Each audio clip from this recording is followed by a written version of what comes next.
Androany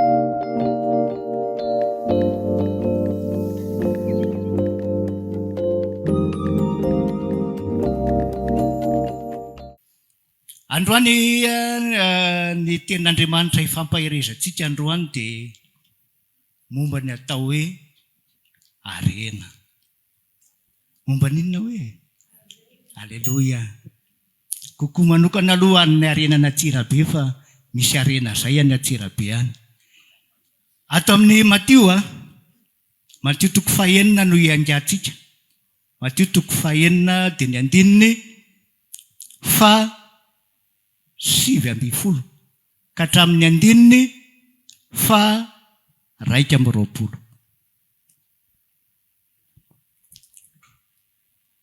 Matio 9 manomboka amin'ny andininy 7:20 ka hatramin'ny andininy 1:20. Nahita daholo eny ary vakina amin'ny anaran'i Jesosy manao hoe aza miary arena ho anareo etỳ an-tany izay misy kalalao sy arafesina manimba sady misy mpangalatra manamby trano sy mangalatra. Fa miary arena ho anareo any an-danitra izay tsy misy kalalao na arafesina manimba sady tsy misy mpangalatra manamby trano na mangalatra. Fa izay itoeran'ny arenao dia ho anto ny fonao. Amen. Iresaka momba ny arenantsika androany.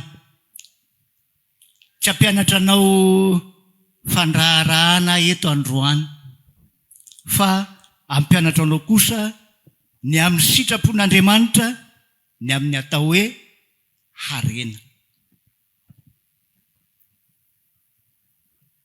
Alohan'ny zavatra rehetra aloha dia mba te hamaritra anao amin'ny teny fohifohy ny amin'ny antsoina hoe harena. Ny harena dia misy be dia be mihitsy ny famaritana azo omena azy. Fa androany zavatra tokana ihany aloha mba tiako hifampizarana aminao ny famaritana izany atao hoe harena izany.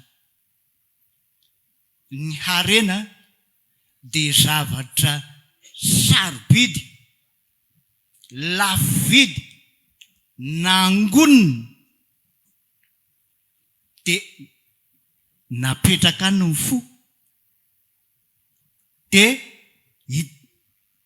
hitsinjovanao ny ho avinao ihany koa. Izay ny atao hoe harena, ny famaritana azy aloha amin'ny ankapobeny. Harena amin'ny teny malagasy ny atao hoe harena dia izay rehetra anananao, zavatra sarobidy anananao dia antsoina hoe harena avokoa. Fa ny harena raha vakitsika ny teny fototra, teny grika, dia misy famaritana anankiroa ny atao hoe harena. Ny famaritana voalohany dia avy amin'ny teny hoe tesoros. Tesoros adika amin'ny teny frantsay hoe trésor. Inona moa ny atao hoe trésor? Misy anabavy mpiasa ny trésor zao mahafantatra an'izany tsara. Ny trésor dia any vola rehetrarehetra no apetraka dia alain'ny olona.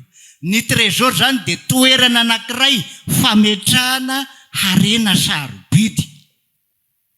Harena sarobidy fa tsy hoe izay hitanao rehetrarehetra dia efanao anaty trésor ao daholo, fa toerana fametrahana harena sarobidy. Izay ny famaritana voalohany ny antsoina hoe harena. Fa ny famaritana faharoa ny antsoina hoe harena dia avy amin'ny teny iray antsoina hoe plutos.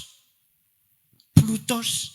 Le plutos indray harena ihany koa ny dikany eo amin'ny teny gasy. Dia izay ny mahatsara hoe inona ny tena dikan'ilay hoe harena aloha, fa tsy atao bamba ray fotsiny hoe harena. Le Plutosy indray dia le singa isan-karazany le sarobidy ho arotsaka ao anatin'le toerana fametrahana ny harena sarobidy. Ohatra hoe nanana famantaranandro volamena ianao dia narotsaka ao anatin'le toerana fitehirizana zavatra sarobidy.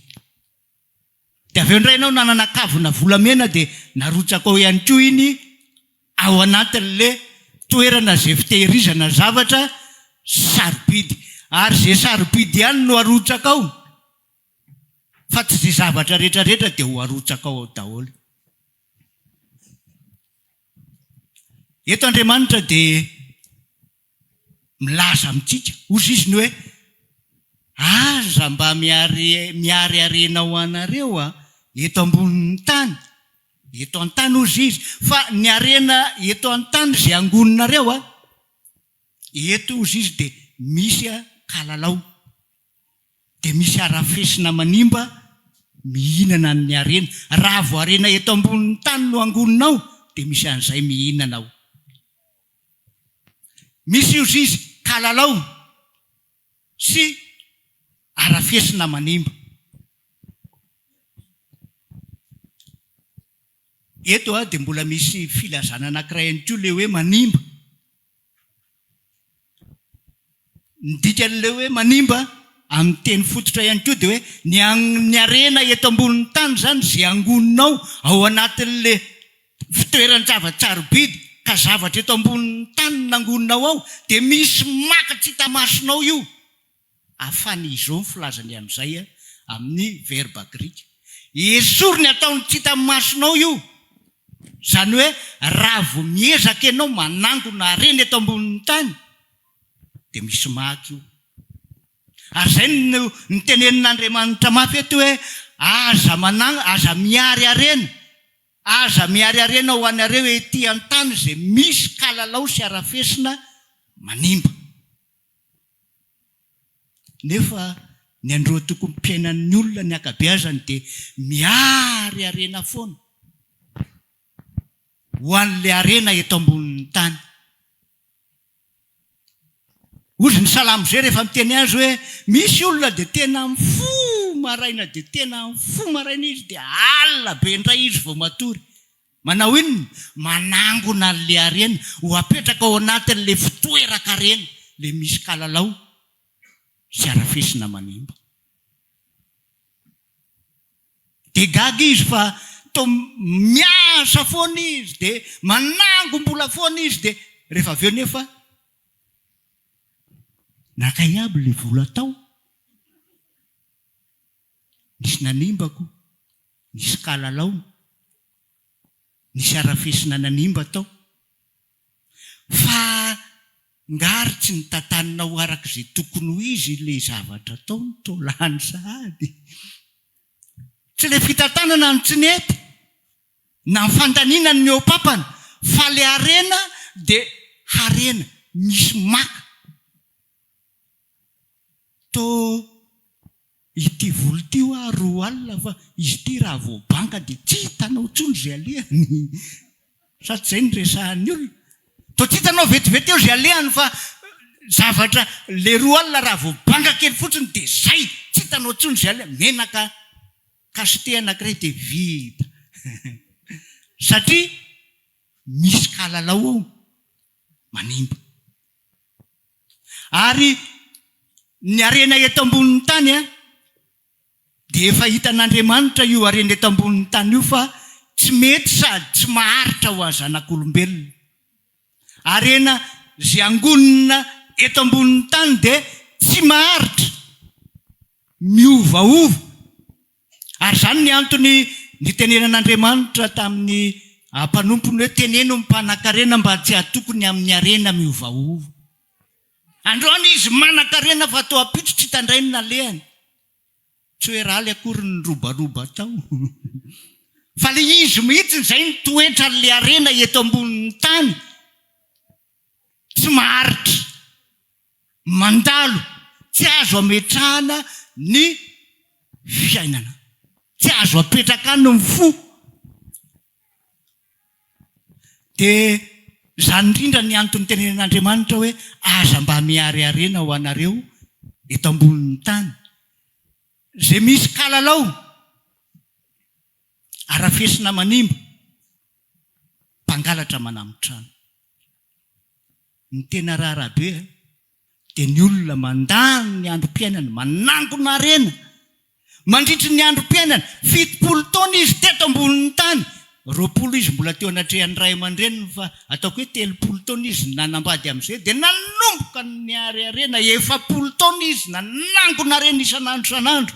Dia mba nahary ihany izy tonga amin'ny fotoana hodiana amin'izay, satria 70, 70 raha tahiny mateza dia niala teto ambonin'ny tany amin'izay izy. Ozy ny Baiboly nitanjaka ny nandehanany teto dia nitanjaka koa ny nialany teto. Ao anatin'ny 70 taona nandaniana ny androm-piainana rehetra, nitsotra teo ambony latabatra, bakirarona 3,000 natsofiny amin'ilay fotsifotsy, ka ny tanana na 5,000 natsofiny amin'ny tanana kostara izay mba lafolafo indrindra tao. Tsy nitondra tsony ianao akoatr'izay, nefa dia 70 taona lanina ao teto. Izany ny fiainana eto ambonin'ny tany. Aza matoko ny fiainana eto, ary aza mametraka ny fonao any amin'ny vola sy ny arena izay miovaova sy mety mandalo. Iny tsy azonao asiana fefo hoe zany niary anao dia aza mbo mialaala eto moa, fa tsika niaraka ihany hatramin'izay, fa alao ianao mba miaraka amin'teo dia afaka mandao iny. Nisy mpanan-karena anankiray izay rehefa maty dia izao ny teneniny hoe zao za rehefa maty dia namboary vatapaty dia solavaka boribory amin'ny sisiny anankiroa dia avoa eo ny tanako ho hitan'ny olona hoe tsy nitondra ra-mpanan-karena. Alleluia. Ary zany ny antony tenen'Andriamanitra aza miary an'ny reny mihitsy ho ety ambonin'ny tany, fa reny misy kalalao tsy maharitra ireny, fa ny zavatra amporisian'Andriamanitra tsy adioziny hoe fa miariarena ho anareo aiza any an-danitra. Alleluia. Any tsy mba misy kalalao na arafesina manimba any. Eto ambonin'ny tany raha manangom-bola ianao tonga zalahy, avoy ny vola, aina sa vola? Tozona hoe aina tompoko, avoy ary le vola. Dia navoaka tao daholo, lasa amin'ny vola. Fa le zanak'Andriamanitra norobaina, tsy azo natao hoe avoy koa le fehidananao. Tsy afaka miala io. Na ahoana zavatra ataony, na inona fampitahorana ho ataony hoe hoesorotro ny ainao, fa avoy le fehidanana nangononao ao, tsy azo ny alainy zany. Sady tsy hainy miainany amin'izany dia tsy azo ny alainy zany. Maro ny mpanompon'Andriamanitra izay teto Madagasikara nirahonana izy. Ianao teny tokana ny tenenina aminao, za tsy hanompo Jesosy tsony, dia velona ianao. Fa tsy nety niteny an'izay izy. Ianao nge ka ho alefako atany atin'ity orona tsy ity ianao, ka ho alefako ary ambony ary, dia mitotona ny ambany any ianao dia maty. Fa tsy nanala le fihedanana tao anaty, fantany fa hidodona amin'ny vato izy, hidina ny ambany anam-pahamarinana any. Ary fantany fa tsy maintsy ho faty tokoa izy, fa tsy nanaitra ny nanala le tena fiadanana napetraka ao anatiny ao ny olona tamin'izany fotoana izany. Inona ny arenan'Andriamanitra indray tiany ho zaraina amintsika? Le arena ny an-danitra voalohany indrindra dia inona? Ny fiainana mandrakizay. Io tsisy mahay mandray an'io ary tsisy afaka miary an'io, fa io dia Andriamanitra niaro an'io ho anao. Le arena eto ambonin'ny tany ianao soavaly miatobilina, ianao zany no mifo maraina dia alina ianao vao dia mba mihinana ihany ianao amin'le nohaninao, le sasaranao. Fa le famonjena amin'ny fiainana mandrakizay tsisy hidiranao. Eny misy hidiranao ihany. Tokana ny hidiranao dia le finoana, zay ihany no andrasina aminao. Rehefa azonao le fiainana mandrakizay dia tonga ao aminao amin'izay le tena arena, tsisy fitaka. Aleloia. Rehefa niraisinao tamin'ny finoana le harena zay nomena ho anao maimaim-pona, tsisy zavatra takina aminao akoatra ny finoana, dia tafiditra ao aminao ny fiainana mandrakizay. Zay ny harena voalohany indrindra. Aleloia. Ary rehefa nomena an'ilay harena indray ianao dia tsy hoe ianao dia nomena an'ilay harena fotsiny dia ampy zay, un point c'est tout, 2 points c'est trop. Fa mbola nampanarahan-javatra anankiray indray koa dia harena tsy ny sasaranao ihany koa, fanomenanao maimaim-pona dia ny fanomezam-pahasoavana. Taloha raha ohatra ko hoe niary harena ho an'le zavatra mandalo eto an-tany dia harena nangonina ho an'le nanangona azy ihany. Ho azy ividianany telefona, ividianany tomobila, raha misy izarany an'iny nga dia mivady aman-janany. Fa tsisy olona anangona harena hoe arangany dia anangona harena ho amin'ny pastera tova. Hoe olona tsy fantatra akory izy dia ndeha angoronako harena mba homeko azy. Fa manangona harena io ho an'ny tenany. Fa ho an'ny olona kosa indray zay nanangona harena ao amin'Andriamanitra dia tsy manangona harena ho an'ny tenany tsony indray ny olona nandray fahasoavana avy amin'Andriamanitra, nandray fiainana mandrakizay, fa nanangona harena izy ho an'ny rahalahy anapahany. Zay ny antony hanomezana anao alle fanomezam-pahasoavana, tsy ho anao, tsy ho anao rery, tsy ho an'ny ankohonanao rery. Tsy le hoe ankohonana anina akory, fa le ankohonana ara-nofo no tiako tenenina. Fa ny antony nanomezana le harena avy amin'Andriamanitra indray dia ho an'ny rahalahy sy anapahany. Isika ohatry ny omby, ohatry n'inona hoe misy tsy miteny hoe tsika ohatry ny omby dia tsisy miteny. Afa-tsika nge tsy ho lasa omby mihitsy, fa ny tiana tenenina hoe ny omby rehefa mandeha dia maketo ny tanana, dia mandeha iny dia ny tongony koa mipetraka eo amin'ilay tontona ny tanana iny. Dia tsika rehefa mandeha dia manao fandehan'i Jesosy sy ny alehan'i Jesosy no andehanantsika. Sa tsy zay? Ohatra ny alehan'ny tanana ihany no alehan'ny tongony. Ny nandehanan'i Jesosy tetỳ ambony tany nanangona harena tsy ho azy, fa ho an'ny rahalahy sy anapahany. Ary naritra ny ainy tsy ho azy, fa ho an'ny rahalahy sy anapahany. Tsika zany raha nomen'Andriamanitra harena dia tsy nomena ho atsika, fa iarahantsika mitombo, iarahantsika miaina miaraka amin'ny rahalahy sy anapahany. Zay ny harena avy any an-danitra.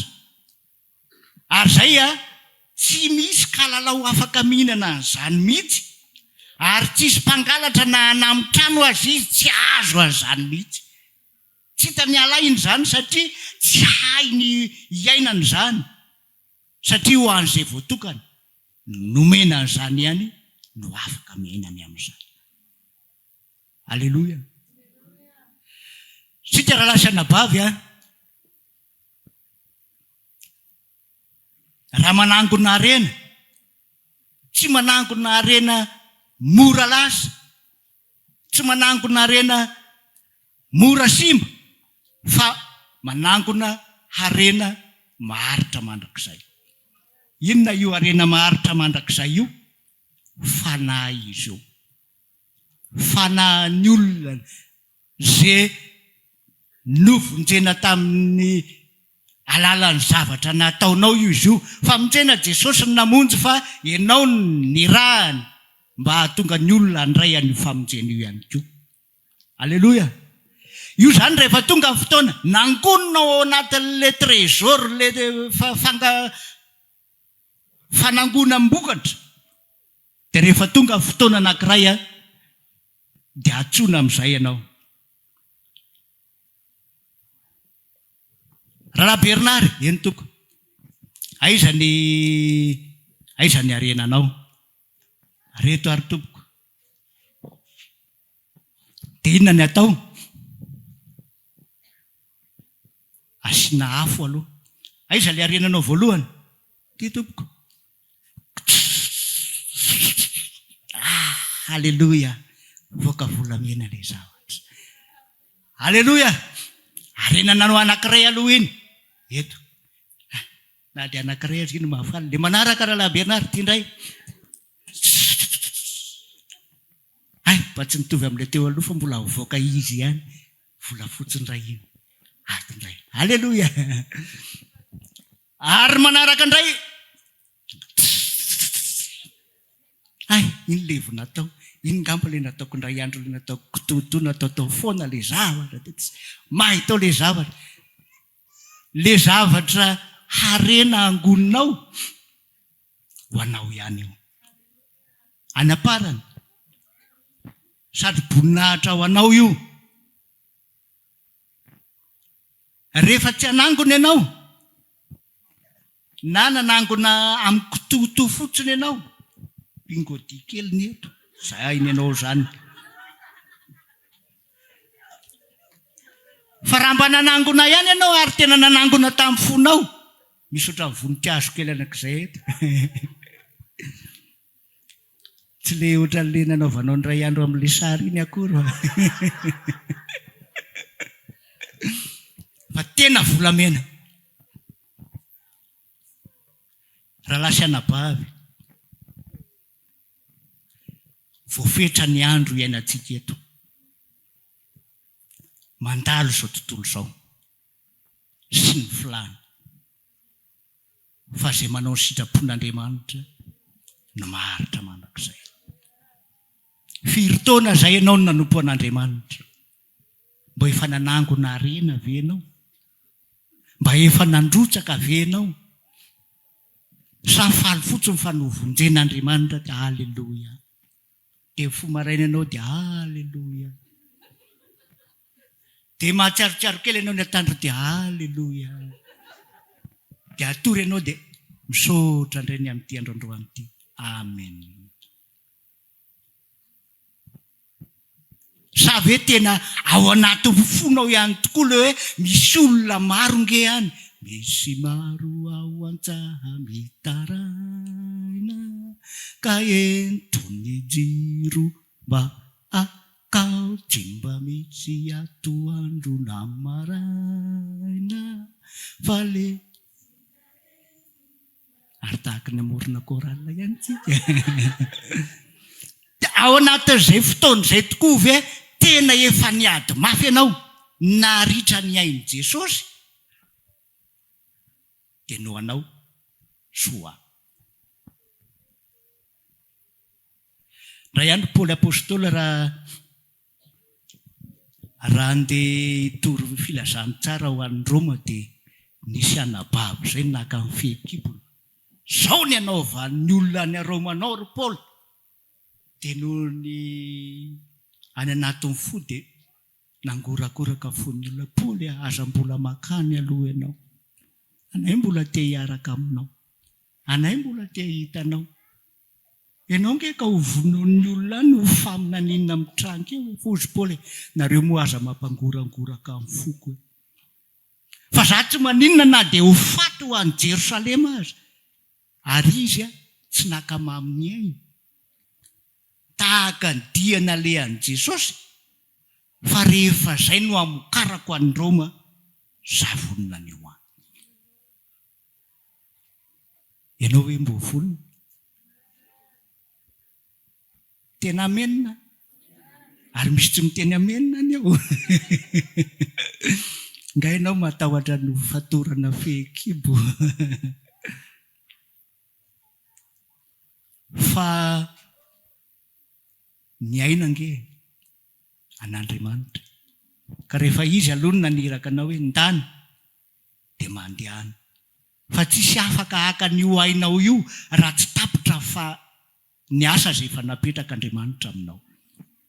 Tsy halan'ny tanànan'i Jerosalema nareo akory, fa raha misy manenjika anareo dia mitsoa makary dia makary. Dikan'izay ny ainao dia ampelantananao, fa zao atao vao famokarana izay napetraka Andriamanitra aminao.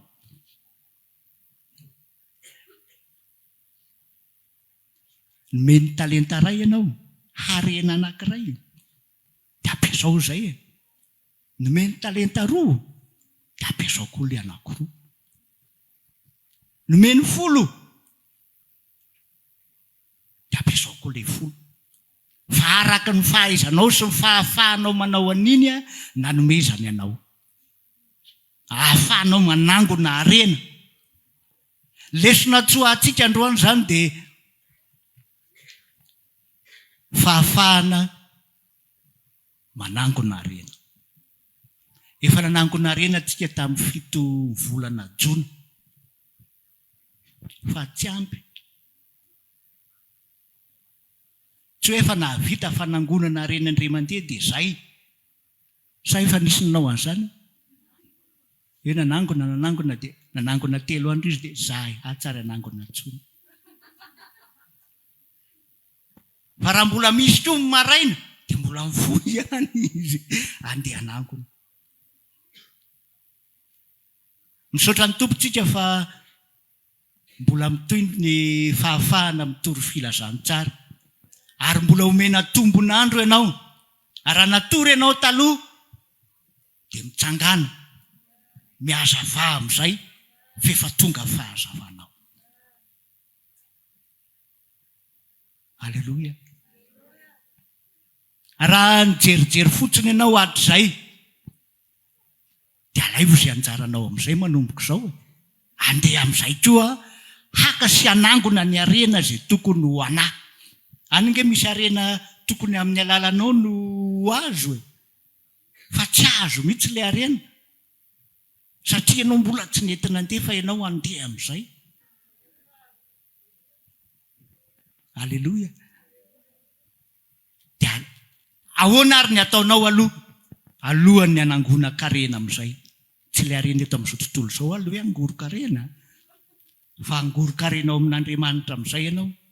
Dia zavatra ataonao voalohany aloha mangorona harena ho an'ny tenanao aloha. Ahoana tsara hoe? Inona moa izay harena ahorona ho an'ny tena izay izao? Amin'ny alalan'inona? Amin'ny alalan'ny vavaka aloha ianao mangorona harena. Satria tsisy harena ho zarainao amin'ny olona ko ianao ary tsy manana. Izay aloha tsy hamezako tsiniko, tsy manana tsiny homenako. Ny olona mpanatsiny ihany no afaka manome tsiny, tiany tsiny ho anao satria izy manana. Fa za tsy manome tsiny izany, fa za tsy manana tsiny ho zarainako. Dia le ao anatinao ihany ny azonao ho zaraina dia mila manangona aloha ianao amin'ny alalan'ny vavaka. Fa rehefa tsy manangona ianao dia rehefa tonga fotoana hitsaboanao dia ozy ny Baiboly nataotaonao foana ny fitsaboana ny oloko zanako vavy. Tokony pénicilline no natsindrona tao paracetamol nomenao. Satria nandeha tamin'ny fahazarana fotsiny ianao hoe ty fanaoko dia ty zavatra efa nandehanako hatramin'izay dia zavatra tsy tokony ho izy nomenao. Fa rehefa zatra miresaka amin'Andriamanitra ianao dia mahazo zavatra avy amin'Andriamanitra ho zarainao ho amin'ny anabahana. Dia rehefa avy manangona ianao dia tsy manangona fotsiny indray koa nefa hoe vavaka dia Andriamanitra omeo azy olona tokony ho azy dia ianao efa tsy handeha akory.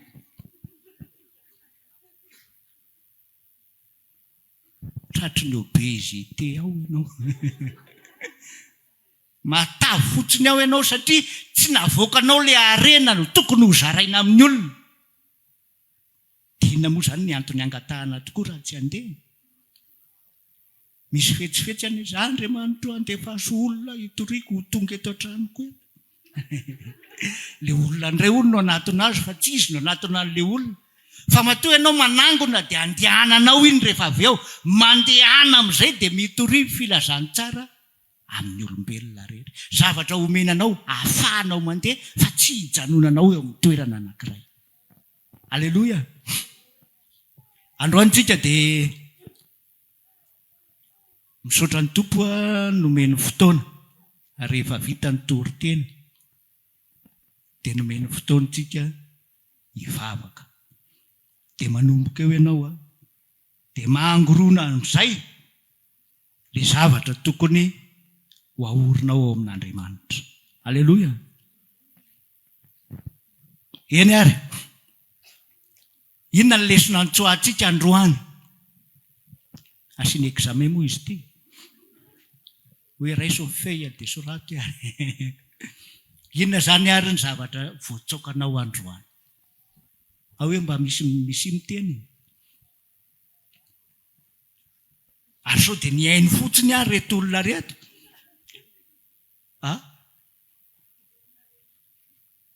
Mangorona rena ho an'ny tompo.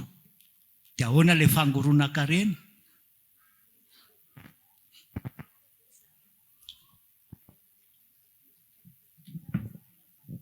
Raha hoe meko anao aloha ilay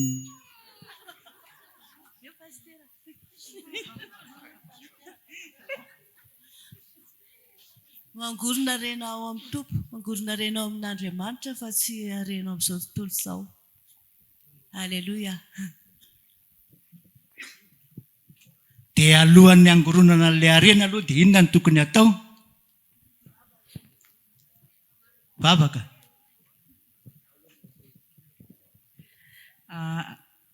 Alohan'ny angoronana an'ilay harena tsy mety simba dia mivavaka aloha. Mivavaka mba hiary azahoana an'ilay maharitra mandrakizay. Aleluia. Eny ary, vavaka sika zany zao. Inona zany zao mivavaka ho ataotsika? Samy manana izay napetraky ny tompo ao am-pony ary tsy hoe nandray hoe naheno toriteny androany dia hivavaka fotsiny, fa hoe mivavaka dia mba omeo hery ahafahako mandeha anangona le tokony ho arenako an'le mbola mipetrapetraka, le mbola matoritory ihany, mba hifo ho tonga ao amin'ny fanjakan'Andriamanitra ihany koa. Le fanomezam-pahasoavana nomenanao ho ampiasaina fa tsy ho apetraka. Ianao rehefa tsy hampiasa an'iny dia tsy hitanao mihitsy hoe inona le fanomezam-pahasoavana. Dia ho avy ianao anontany amin'ny pastera hoe inona nga pastera le fanomezam-pahasoavana koa?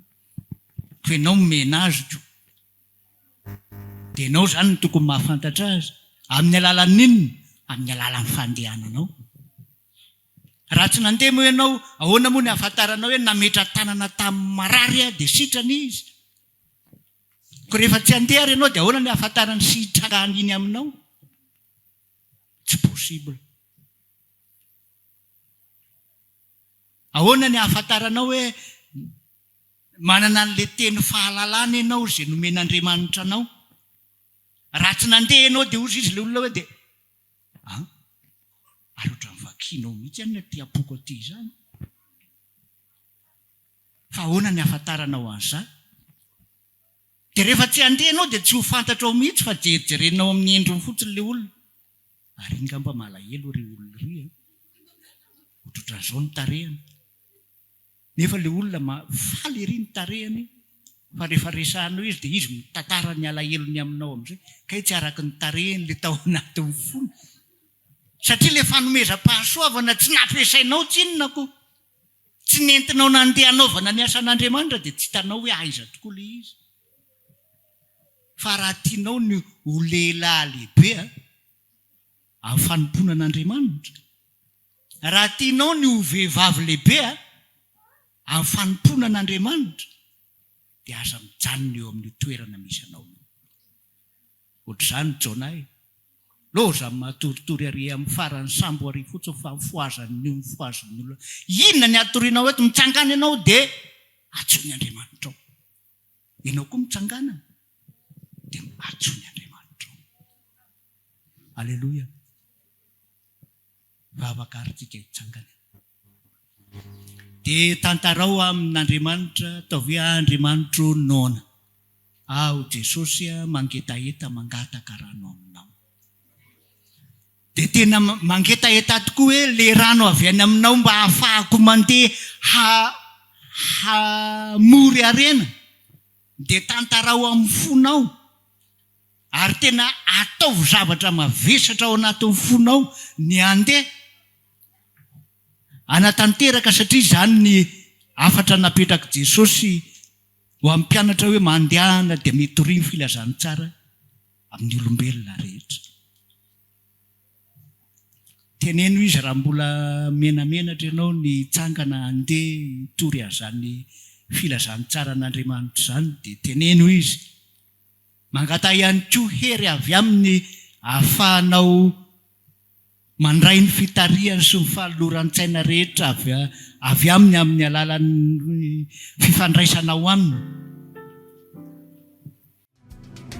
Raha maniry ary mavaka aminay ianao